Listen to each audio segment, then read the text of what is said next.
Ladies and gentlemen, the time is almost here. Halloween Horror Nights is right around the corner. We are a few short days away from the event kicking off, so I am here at Universal for one last time before it is safe, before all the creepy crawlies and the spooky sorts take over. I am doing an update here around the resort, and there are things to see. There's brand new merchandise, there are more set pieces out in the parks, and we've got the Dead Coconut Club out in City Walk taking shape. We've got some last minute touches before the horror takes over.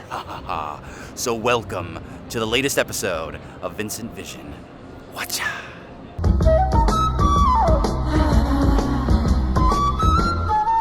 Hey everybody, it is me, Vincent. Welcome back to Vincent Vision. Welcome back to my channel. Basically, for this video today, I just want to go around Universal Orlando one last time before Halloween Horror Nights starts, so you guys are as up to date on the things happening in the park when the event starts. So we're going to head into Universal in just a second, but I wanted to actually talk about a really big update out here. I would say one of the most important.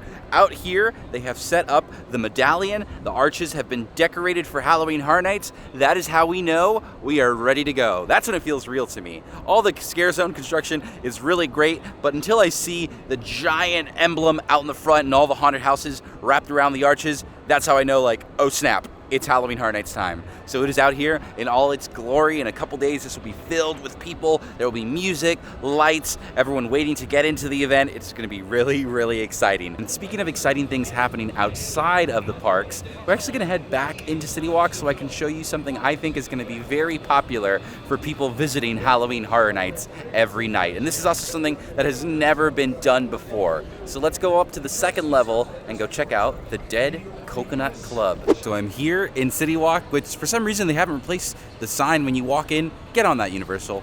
But I'm not here to complain about signs. I'm actually here to talk about something very cool. All the little hints that we have gotten inside the park have led to this, the Dead Coconut Club. What we can assume is going to be a Monsters Tiki themed bar out here in City Walk. They just put the sign up recently with some decorations on the outside. Can't really see what's going on inside, but this is really exciting. It is so great to see Halloween Horror Nights expanding out into City Walk. I can imagine this is going to be a very popular spot for a lot of HHN fans. Like, it's perfect. Imagine coming into the event, getting a drink here at the Tiki Bar, and then heading over to Universal Studios Florida for Halloween Horror Nights. It's great. It makes so much sense. It's so much fun. Halloween Horror Nights is such a big deal here at Universal. I'm glad it is starting to reach other places outside of the parks. You know, you got Cabana Bay, now you got City Walk. And like, the Red Coconut Club has been sitting here collecting dust for forever, so I'm glad that they're actually doing something with it. This is really exciting. I'm hoping this opens before the event because I want to see what's inside. We're here inside the park at the Horrors of Halloween Scare Zone.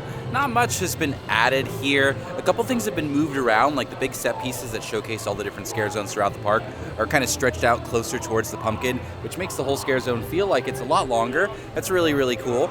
But the most exciting addition is the Halloween Horror Nights logo or emblem or sign up at the top of the pumpkin archway. Now, if the medallion and the arches being decorated is iconic Halloween Horror Nights, this sign is iconic Halloween Horror Nights as well. It lights up this very bright red, and hopefully, if it's been like years before, there'll be some fire on top of that too. So pretty exciting to see that. Over here in Scarecrow Cursed Soil in Central Park, there have actually been quite a few noteworthy additions. That barn that I thought was gonna be a thing, it's totally a thing. There's a windmill out now. There's a car with what I assume is gonna be a nasty body inside. That's why it's covered up with tarp.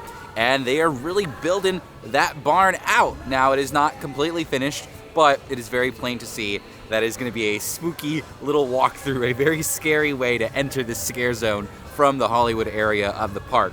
Something cool that they've also added in this area, scarecrows. And honestly, they're like some pretty freaky scarecrows. They are not what I expected them to look like at all. And I think based off the scarecrows alone, this particular scare zone has definitely bumped up a couple clicks as far as one of my most anticipated. I think right now, this is my most anticipated scare zone because these scarecrows hung up here as decorations are freaky. And I can imagine the scarecrows out on the ground scaring people are gonna be a lot scarier. So looking forward to that, I think. And over here in Conjure the Dark in San Francisco, it seems, much to my surprise, they have actually conjured up more set pieces for this scare zone, and it looks great. I mean, last week I thought it was ready to go. Clearly I was wrong.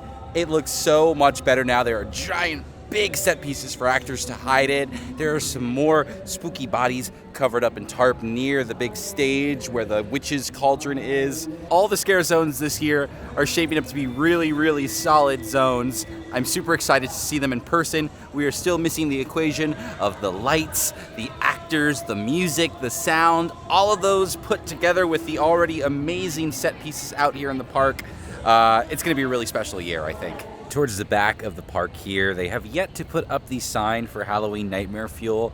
I mean, we know the show is happening, so that's not an issue, but it'd be nice to see that considering the event is like right around the corner. We'll get it. I know, we'll get it. Something that has come back that I was not really expecting to see again, but like, why the heck not, is the Chucky photo op towards the back of the park.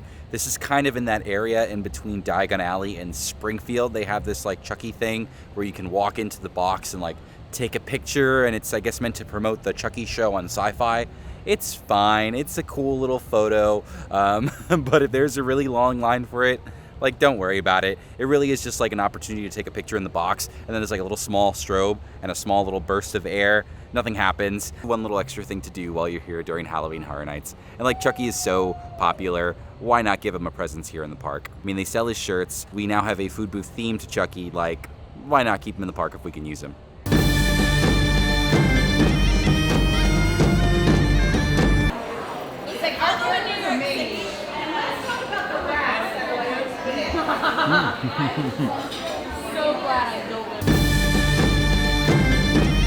And on the topic of food booths, all of the stands that have been out in the park for Halloween Horror Nights are just now starting to get their menus. We're really starting to see what you're going to be able to eat and drink during Halloween Horror Nights, and a lot of this stuff looks delicious. You're getting a lot of the classics. You're getting your fried PB&J, your fried Oreos. Of course, you're going to have your twisted taters, pizza fries, things like that, but we're getting a couple new things as well, all over the park too. Some people were lucky enough a couple days ago to be able to sample some of the new food for the event, specifically Jackie from Super Enthused. I'm going to put a link to her video here because she truly got the scoop and was able to try some of the Halloween Horror Nights food before anybody else. I'd also recommend the Pew 2. They got a sneak peek of the food here. They're very splendid Universal vloggers. Check their video out as well.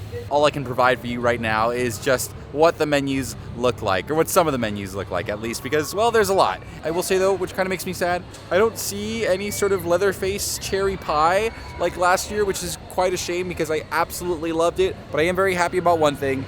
It is that Sting Alley is in fact themed to Meats, the character from Halloween Horror Nights past. This whole area is a butcher themed to it. It's gonna tie in with the Sweet Revenge Scare Zone, and it's got what looks to be some pretty interesting food. It's like Rice Krispie treats that look like ground beef and chicken thighs and cauliflower all wrapped up.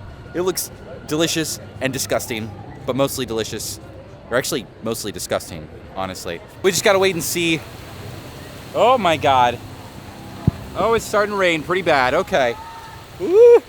Well, the good thing is this camera is weatherproof, so I can just kind of get under this umbrella here and hide out for a bit. Long story short, I'm very excited for the food here at Halloween Horror Nights. Did you know there's actually going to be a bar themed to the weekend? Over by the Transformers ride, closer to the Scarecrow Scare Zone, they have a weekend after-hours nightmare bar, and they're going to serve a drink called Save Your Tears, like the song. That's pretty cool. That's really creative. I'm excited to see that. I'm sure it's going to be really popular, and it looks like it's going to be a delicious drink. So, as we expected, they are really stepping up the food and drink game here at Halloween Horror Nights. So, it's going to be great. Something for everybody. If you don't want to go in a haunted house, but you want a twisted tater, you can absolutely do that. Well, now that we're here on the topic of rain, it does rain during Halloween Horror Nights. I was here last year for the opening night, and I absolutely got rained on. It was awful. So expect rain if you're going to the event, especially if you're going in September. If you are going, it definitely does not hurt to bring rain gear or an umbrella, because all of the lines for the haunted houses are outdoors. So you don't want to get stuck with a soggy Halloween Horror Nights jean jacket like I did last year. Phew. Okay, so the rain has died down a little bit, which has allowed me to get to the front of the park and talk about the last thing I wanted to talk about in today's video, the merchandise. There have been some merchandise updates, but not like as many as I thought.